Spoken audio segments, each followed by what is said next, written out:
प्यारे बच्चों, real functions के टॉपिक में एक सब टॉपिक आता है आपका algebra of real functions.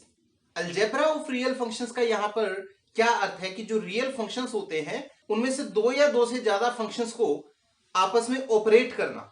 Operate करने का अर्थ, जैसे आपने बेसिक ऑपरेशंस पढ़े हैं, जोड़, घटा, गुणा, भाग, एडिशन, सब्ट्रैक्शन, मल्टीप्लिकेशन और डिवीजन, उस प्रकार के ऑपरेशंस अगर हम रियल फंक्शंस के ऊपर करें तो क्या होगा, इस चीज के बारे में हम बात करने जा रहे हैं यहां।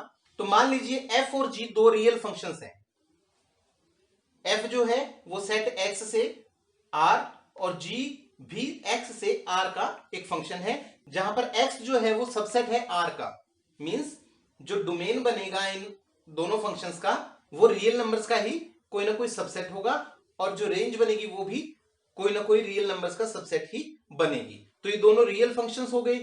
अब अगर ये दो फंक्शंस आपको दे रखे हैं तो f प्लस जी, f माइनस जी, f इंटू जी और f डिवाइडेड बाय जी, ये क्या हो गए, दोनों फंक्शंस का एडिशन, सब्ट्रैक्शन, मल्टीप्लिकेशन और डिवीजन। इन चार चीजों के बारे में हम बात कर लेते हैं।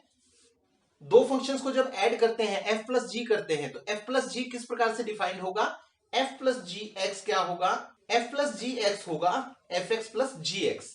जैसे आपकी बुक में एग्जांपल नंबर 16 दिया हुआ है, उसमें fx आपको डिफाइन किया हुआ है एक्स स्क्वायर और gx फंक्शन दिया हुआ है 2x प्लस 1। तो आपने यहां पर f प्लस जी, f माइनस जी, एफ जी और f बाई जी, ये चार फंक्शंस इसके हिसाब से डिफाइन करने हैं।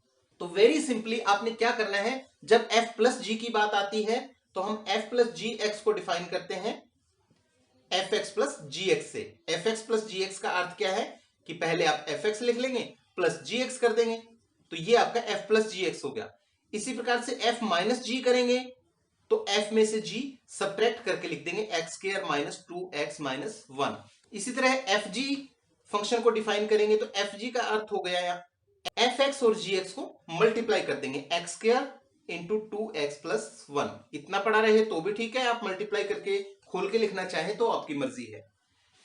f बाई जी एक्स, इसको डिफाइन करने के लिए भी सेम उसी तरीके से ऊपर एफ एक्स और नीचे जी एक्स आ जाएगा। लेकिन इस फोर्थ के अंदर आपको एक चीज ध्यान रखनी है कि जो जी एक्स है वो नॉन जीरो होना चाहिए। वो चीज आप यहां डिफाइन करके लिखेंगे, आप वहां पर नोट करेंगे कि जो जी एक्स है वो जीरो के इक्वल नहीं हो सकता। तो यहां पर ये जी एक्स है, ये जीरो के इक्वल नहीं हो सकता। आप इसको एक बार सॉल्व कर लीजिए कि 2x plus 1 is not equal to zero. तो इससे क्या होगा, x not equal to minus 1/2 हो जाएगा। आप यहां पर एक्सप्लेन कर दीजिए कि x is not equal to minus 1/2 means इस फंक्शन का जो डोमेन है उस डोमेन में माइनस 1/2 नहीं है, इसके अलावा कोई भी रियल नंबर हो सकता है। क्योंकि x की वैल्यू माइनस 1/2 होते ही ये चीज जीरो हो जाएगी। डिनोमिनेटर जीरो हो गया तो हम उस फंक्शन को डिफाइन ही नहीं कर पाएंगे। That means x is not equal to -2। इसके डोमेन में x की वैल्यू माइनस 1/2 नहीं लेंगे। और लास्ट एक चीज और 5वें नंबर पे मैंने लिखी है, ये अल्फा एफ नाम का फंक्शन है। अल्फा एफ का अर्थ क्या है, यहां पर अल्फा मैंने एक स्केलर लिया है। स्केलर का अर्थ कोई भी रियल नंबर हो सकता है। जैसे मैं यहां F X equal to X square मैंने लिखा हुआ है और मैं चाहता हूं कि मैं 3f को डिफाइन करूं कि 3f क्या होगा। अगर एफ एक्स एक्स स्क्वायर है तो 3f क्या होगा। तो वही प्रॉपर्टी यहां पर बताई हुई कि अल्फा एफ आपको फंक्शन निकालना है तो आप एफ एक्स को अल्फा से मल्टीप्लाई कर दीजिए। यहां पर 3f(x) निकालना है तो 3 को आप एफ एक्स से मल्टीप्लाई कर दीजिए। एफ एक्स यहाँ पे एक्स स्क्वायर है तो 3x स्क्वायर हो जाएगा। सारी की सारी कैलकुलेशन बहुत ही सिंपल है, कोई इसमें टेक्निकल चीज नहीं है। सिर्फ एक जगह बस आपने ध्यान रखना है कि जहां आप फ्रैक्शन के अंदर दो फंक्शंस को लिखेंगे वहां नीचे वाला function not equal to zero होना चाहिए। एग्जांपल नंबर 17 आप देखेंगे तो उसमें भी इसी प्रकार से आपको एफ एक्स और जी एक्स दो फंक्शंस डिफाइन करके दिए हुए हैं और आपने उसमें f प्लस जी, एफ माइनस जी, एफ जी और f अपॉन जी फाइंड आउट करना है।